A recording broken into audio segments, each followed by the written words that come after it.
Olá, seja bem-vindo ao Salto para o Futuro. Hoje, no terceiro programa da série Educação e o Mundo do Trabalho, vamos discutir o conceito de economia solidária. Convidamos para este encontro a diretora do Instituto Lumiar, Helena Singer, o presidente do Vereda, Centro de Estudos em Educação, José Carlos Barreto, e a professora da USP, Silvia Lezer de Mello. Participe você também do Salto para o Futuro. Mande já a sua mensagem. Você pode participar do Salto ao vivo pelo telefone 0800 21 6689. Via internet, salto@tvebrasil.com.br ou ainda pelo fax. Disque o código da operadora, o DDD 21 e o número 2232-3271. Nosso fax e e-mail estão 24 horas à sua disposição. Você também pode entrar em contato conosco pela Caixa Postal 50050, CEP 20062-970. Envie suas perguntas, relate suas experiências, participe! Bom, primeiro, eu quero agradecer a presença de vocês no Salto para o Futuro de hoje. Começar pela Helena Singer, que é socióloga, diretora do Instituto Lumiar, que é um centro de pesquisa e formação voltado para a educação democrática. Já que estamos falando de economia solidária e escola, como é que a economia solidária faz parte da escola e qual é o papel da escola também no desenvolvimento da economia solidária? Eu também queria começar agradecendo a oportunidade de estar participando desse programa. A economia solidária, ela entra na escola nos 3 pilares básicos da escola. Primeiro, na gestão. Então, a gestão da escola, para ser solidária, tem que ser uma gestão solidária, e com isso eu quero dizer democrática, sobretudo. Ou seja, as decisões têm que ser tomadas pela maioria das pessoas, em assembleias, pelo sistema que a Assembleia decidir que seja o mais adequado. E ela deve ser feita a partir de comissões, onde as pessoas se engajem e se proponham a participar por interesse que fazer a escola dar certo. A economia solidária também entra no currículo mesmo da escola, não exatamente como conteúdo, mas como forma de trabalhar o conhecimento. O conhecimento numa escola solidária tem que ser um conhecimento significativo, um conhecimento prático, em que os alunos percebam como se apropriar desse conhecimento de forma significativa, que faz sentido para eles, que tem um resultado e que eles se organizam para atingir aquele resultado. E, finalmente, a economia solidária, ela entra na relação professor-aluno, que é um dos pilares mais importantes da escola. Então, a solidariedade é a forma das pessoas se relacionarem numa instância, numa instituição solidária, entre os alunos e os professores com o aluno. Tem que qualquer relação autoritária tem que estar totalmente fora de uma instituição solidária. Todas as relações devem ser solidárias. Tá certo. José Carlos Barreto, cientista social, como eu disse na abertura do programa, presidente do Vereda, que é um centro de estudos em educação, e o senhor trabalha na formação de professores e educadores de grupos e movimentos populares. Então, qual é a contribuição da EJA, da Educação de Jovens e Adultos, para a economia solidária e também da economia solidária para a educação de jovens e adultos? Eu diria que a contribuição maior é da EJA, da economia solidária para a EJA, à medida em que ela, estando em construção, desafia a educação também a se construir para responder a esse desafio. E ajuda a educação a se libertar de alguns tabus seculares do processo educativo, né? A educação deixa de ter função de demonstração de classe social para se comprometer com a ação própria das pessoas que estão estudando. Mas vencer esses tabus não é uma tarefa fácil e só será possível se a economia solidária ajudar esse processo de construção educativa. O primeiro paradigma a ser modificado, que eu sinto, é o paradigma de assumir a educação como algo de classe, como algo que tem a ver com a condição social de quem está se educando. o tabu de que a educação é universal e para todos da mesma forma se desmonta quando se lembra que a educação solidária é um produto que está sendo construído pelos mais pobres, portanto com interesses, com concepções, com necessidades que são dos mais pobres.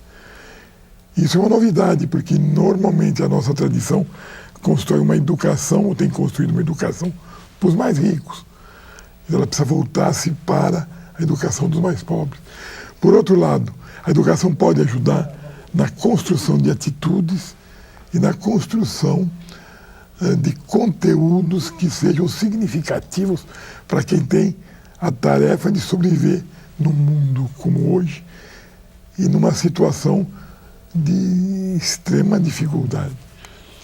Tá certo. A professora Silvia Lezer é professora e pesquisadora do Instituto de Psicologia da Universidade de São Paulo e também coordenadora da Incubadora Tecnológica de Cooperativas Populares na USP. Então, a partir do conceito de economia solidária, o que a universidade tem a ver com essa história? Como é que a economia solidária entra para a universidade? Já que falamos dessa entrada na escola, como é a entrada, então, na universidade? Bom, eu gostaria de dizer que eu vou falar da universidade pública, né? E mais especificamente da Universidade de São Paulo. A Universidade de São Paulo tem características muito peculiares e a economia solidária, ela entra através dos professores, não é? Que se dispõem a trabalhar esses conceitos de igualdade, de democracia, de autogestão, né, de solidariedade, e entra também, e aí de uma forma bastante peculiar, através da incubadora. Né? A incubadora da Universidade de São Paulo, eu estou levando em conta tudo que o Barreto falou. Não é? Os nossos alunos são alunos, em geral, pelo menos de classes médias. Né? E nós conseguimos criar um grupo interdisciplinar, alunos que vêm de várias áreas da universidade, todos eles trabalhando junto a grupos populares que querem obter de alguma maneira alguma renda. E a economia solidária, ela gera essa relação de solidariedade entre os alunos da Universidade de São Paulo, os professores e os grupos populares. Né? A incubadora é em si mesma autogestionária, os alunos é que organizam e dirigem praticamente a incubadora, e esse contato com os grupos populares modifica os alunos, modifica também os grupos populares. Né? Nós temos um processo que Paulo Freire diria, essa educação que é feita de ambos os lados. Né? E eu acho que os alunos da universidade saem melhores depois que passam pela incubadora de cooperativas populares. Né? Ok, a Margarete de Goiás, a primeira participação do programa de hoje. Olá, Margarete. Olá, Bárbara, boa noite. Boa noite, senhores especialistas. Eu sou Margarete, falo do NTE de Anápolis e sou professora formadora do Pró-Infantil. Na verdade, eu tenho duas perguntas. A primeira é a seguinte: se a competição também seria uma forma de apropriar-se do conhecimento. E gostaria de, aproveitando o texto de apoio, dizer que somos postos em situações de competição desde a infância, na família e na escola. Gostaria que os especialistas abordassem sobre quando a competição no trabalho e na escola é prejudicial. Obrigada, boa noite. Muito obrigada, Margarete, pela sua participação no programa de hoje. Eu gostaria de ouvir a Helena Singer sobre o que pergunta a Margarete. Margarete, essa pergunta é difícil. A competição ela é muito pouco positiva para o processo educativo. Quanto mais ela puder ser substituída por cooperação, melhores efeitos ela terá no processo educativo, tanto de crianças quanto de jovens e adultos. Apenas em casos muito específicos, que são momentos de extravasar alguma agressividade, a competitividade pode ter alguma utilidade, como campeonatos e coisas assim. E ainda assim, com crianças muito pequenas, eu não sequer recomendaria nem nesses momentos, né? Eu acho que a competitividade, como você mesmo disse, ela está em todas as esferas do mundo hoje em dia, e se a gente quer transformar o mundo, a gente tem que começar transformando exatamente a educação, a escola, a forma como a gente cria as crianças, e o passo inicial é substituir a competição pela cooperação e pela solidariedade. Ok, a Sara do Rio de Janeiro vai participar agora. Oi, Sara. Boa noite. Sou a cursista Sara Rodrigues dos Santos, do Instituto de Educação Professor Moisés Henrique dos Santos. Falo do Teleposto CEPAC, São João de Meriti, com a orientadora Nazaré, e gostaríamos de saber, nas relações sociais de produção, que contribuições significativas para o país surgem com a economia solidária e quais são os benefícios trazidos no desenvolvimento do país. Obrigado.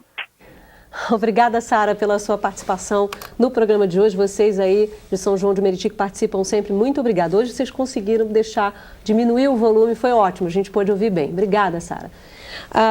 Professor, o que o senhor acha, Barreto? Olha, se é verdade que a competição gerou no mundo algum progresso, também é verdade que a competição gerou progresso para alguns e gerou miséria para a grande maioria. Então, acho que o que se está tentando construir com a economia solidária é uma sociedade em que o progresso seja democraticamente distribuído, que não sejam só alguns os beneficiados, mas seja um conjunto da população. Agora, eu reconheço que essa é uma experiência ousada.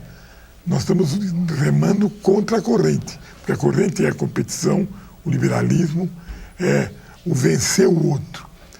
Enquanto que a nossa proposta de economia solidária é vencer com o outro.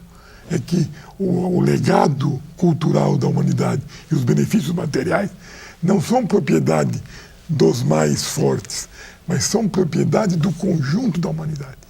Agora, se está começando a fazer isso com a implantação de cooperativas, com estímulo de atividades empresariais democráticas, mas inegavelmente é um esforço inicial. Estamos numa luta para construir uma nova sociedade e precisamos também construir uma nova educação livre desses parâmetros de vencer o outro. Nós vamos vencer com o outro.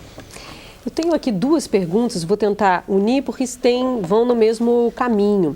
Uma é da Maria José Barreto, de Bacabal do Maranhão. Obrigada, Maria José. Ela diz que quando várias pessoas dividem uma tarefa, de modo que cada uma se encarrega de uma parte diferente do trabalho, produz-se mais com menos esforço. Mas o que predomina hoje é o egoísmo nas pessoas. Como fazer para despertar o espírito solidário que cada um traz dentro de si? E o pessoal da equipe da TV Escola de Anápolis, a economia solidária pode superar o capitalismo? Como fazer essa superação se as pessoas só pensam em levar vantagens sobre os outros? Professora Silvia. Bom, eu diria o seguinte, que a economia solidária é um processo de reaprendizagem para todos nós. Ele começa por propor um mundo diferente, um mundo onde eu veja as pessoas como colaboradores, não como competidores. Então, os grupos, quando eles se engajam num processo de produção coletiva, num processo de produção autogestionária, eles já estão dizendo não ao mundo tradicional do trabalho, ao mundo capitalista, não é? Em que você tem uma divisão entre o capital e o trabalho, não é? A economia solidária propõe que capital e trabalho caminhem junto, porque não é o capital, é o trabalho de cada um. E então, desde esse momento, quando eu digo que um trabalhador é autogestionário, eu estou negando, em princípio, o capitalismo. Eu estou dizendo que o trabalhador vai decidir, junto com os outros, os rumos da sua produção, não é? Os rumos daquilo que sobra, aquilo que é recebido por cada um. Não é? E eu estou dizendo mais ainda, ele é capaz de não só gerir o seu trabalho, como gerir a sua vida. O que dentro do capitalismo é quase impensável, não é? Há a possibilidade de também ter uma relação com esse capital? Porque muitas vezes um empreendimento precisa, eu já fiz essa pergunta aqui, mas vou repetir nessa série, precisa ter relações com o capital. Às vezes por empréstimo para poder dar conta, né, desse empreendimento, iniciar esse empreendimento. E muitas vezes vender o que se produz também para esse capital. Essa relação é possível? Ela tem que ser possível. Nós estamos dentro do mundo capitalista, não é? Então você vai ter esse tipo de relação, não tem como escapar dela. Só que nós não chamamos isso de capital, não é? O capital é algo que precisa ser remunerado. Nós não chamamos isso de capital. Nós chamamos de propriedade coletiva dos meios de produção. É diferente, não é? E quando é um empréstimo para uma cooperativa, são todos os trabalhadores da cooperativa que recebem aquele empréstimo. Até isso é uma das coisas muito bonitas, por exemplo, dentro da economia solidária. Porque uma cooperativa dificilmente recebe empréstimos. Bancos não emprestam para cooperativas, sobretudo pequenos produtores, não é? Então, são individualmente pessoas que recebem e trabalham. Eles fizeram isso em Catende. Cada trabalhador de Catende, que é um grande empreendimento de economia solidária, recebeu um empréstimo. Onde é esse empreendimento? Pernambuco. Pernambuco. E aí, todos aqueles 2.000 trabalhadores de Catende conseguiram mover a usina a partir de um empréstimo que cada um deles obteve. Veja que coisa interessante, não é? Quando o capitalista recebe o empréstimo, esse empréstimo tem que ser remunerado para gerar lucro. O empréstimo na cooperativa, na economia solidária, ele vai gerar renda ou retirada para aqueles trabalhadores envolvidos diretamente na produção. Ou a movimentação do próprio empreendimento que juntos conseguiram organizar. É isso, né? A Gisele Gabardo, ela é do SESC de Chapecó, em Santa Catarina. Ela diz que o texto diz o seguinte: a economia solidária pode ser pensada como um modo de produção ideado para superar o capitalismo. Ela pergunta, diante dessa afirmação, eles gostariam de saber de que forma eles conseguiriam, né, o país consegue fazer essa mudança e numa esfera também não só de país como de mundo. Helena.